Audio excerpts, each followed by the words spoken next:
ফের বন্যপ্রাণীর দেহাংশ পাচারের ছক বানচাল করল বনকর্মীরা। প্যাঙ্গোলিনের আশসহ চামড়া উদ্ধার করল বৈকুণ্ঠপুর বন বিভাগের আমবাড়ি রেঞ্জের বনকর্মীরা। ঘটনায় এক ব্যক্তিকে গ্রেফতার করল বন দপ্তর। ধৃতকে আজ জলপাইগুড়ি আদালতে তোলা হবে। বন দপ্তর সূত্রে জানা গিয়েছে, বন দপ্তরের কাছে গোপন সূত্রে খবর ছিল বন্যপ্রাণীর দেহাংশ পাচারকারীর কাছে প্যাঙ্গোলিনের আঁশ রয়েছে। সেই দেহাংশ পাচারের চেষ্টা করছে তারা। সেই প্যাঙ্গোলিনের আঁশ বেশ কিছুদিন থেকেই তাদের কাছে মজুত রাখা ছিল।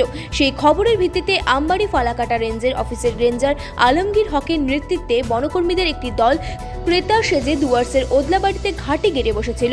বুধবার বিকেল থেকে রাত পর্যন্ত তারা সেখানে ওত পেতে বসেছিলেন। শেষে সাফল্যে আসে রাতে। 3 ব্যক্তি বাইকে করে একটি ব্যাগে করে প্যাঙ্গোলিনের আঁশ নিয়ে আসে। সেই আঁশ বের করতেই হাতে নাতে ধরে ফেলে বন দপ্তরের কর্মীরা। যদিও এক ব্যক্তি ধরা পড়লেও বাকি 2 জন পাচারকারী পালিয়ে যায়। ওই ব্যক্তিকে রেঞ্জ অফিসে নিয়ে এসে জিজ্ঞাসাবাদ করার পরে বনকর্মীরা জানতে পারেন ওই ব্যক্তি বন্যপ্রাণীর দেহাংশ পাচারের সাথে দীর্ঘদিন থেকেই জড়িত। এই পাচারকারীর সাথে আরও কেউ যুক্ত রয়েছে কিনা তা খতিয়ে দেখছে বন দপ্তর। পাশাপাশি পালিয়ে যাওয়া ব্যক্তিদের খোঁজে তল্লাশি চালাচ্ছে বন দপ্তর। এই বিষয়ে বৈকুণ্ঠপুর বন বিভাগের আমবাড়ি ফালাকাটা রেঞ্জ অফিসার আলমগীর হক জানান, আমাদের কাছে বেশ কিছুদিন ধরেই খবর আসছিল ডুয়ার্সের এক বাসিন্দা বন্যপ্রাণীর দেহাংশ পাচারের সাথে যুক্ত রয়েছে। গতকাল রাতে ক্রেতা সেজে তাকে হাতে নাতে ধরে ফেলা হয়েছে। পাচারের কাজে ব্যবহৃত একটি মোটর বাইকও বাজেয়াপ্ত করা হয়েছে। এই প্যাঙ্গোলিনের আঁশ 2 লক্ষ টাকায় বিক্রি করারও ছক ছিল পাচারকারীদের। আঁশ ভর্তি ব্যাগ নিয়ে আসার পরে ধরে ফেলা হয় তাদের। তদন্তের স্বার্থে ধৃতের নাম গোপন করা হয়েছে বলেও জানান তিনি। তাকে জিজ্ঞাসাবাদ করে তারা বাকি তল্লাশি করছে বলেও জানান। এদের সাথে আরও কেউ যুক্ত রয়েছে বলেও আশঙ্কা তাদের। ধৃতকে এদিন জলপাইগুড়ি আদালতে তোলা হয়।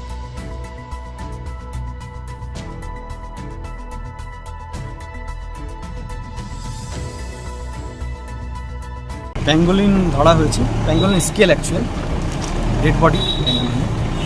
কোথা থেকে ধরলেন? এটা ওদলাবাড়ি থেকে ধরা হয়েছে। কিভাবে খবর পেলেন? আমাদের কাছে ইনফরমেশন ছিল, আমরা ক্রেতা সেজে গিয়েছিলাম, তারপর ওরা ধরা পড়ে যায়, ওটা নিয়ে আসে সাথে। কজন কি ছিল? হ্যাঁ, কতজন ছিল? একজন ধরা পড়ে, আরও 2 জন পালিয়ে গেছে। কিসে এসেছিল? ওরা বাইকে এসেছিল মোটর বাইক। কি করে মূলত এইসব জিনিস? এগুলো অ্যাকচুয়াল ওরা বিক্রি বাটা করে, একটা ধারণা আছে কি ওষুধ হয় বা যাতে কিছু হয়, এরকম একটা মানুষের মধ্যে ভ্রান্ত ধারণা আছে। তো এরা বিক্রির উদ্দেশ্যে এসেছিল। দরদাম ঠিক হয়েছিল আপনাদের? হ্যাঁ, একটা দরদাম হয়েছিল। ক্রেতা সেজে আমরা গিয়েছিলাম, তো একটা দরদাম হয়েছিল। প্যাঙ্গোলিনের দেহটা কি করা হয়েছে? মাংসটা যেটা ওদের জেরা করা চলছে এখনো। দেখি ওদের কি বলে, ওরা রিপ্লাই কি দেয়। আমরা জেরা করছি এখন, ওরা মাংসটা কি করেছে বা কোথায় বিক্রি করেছে কি।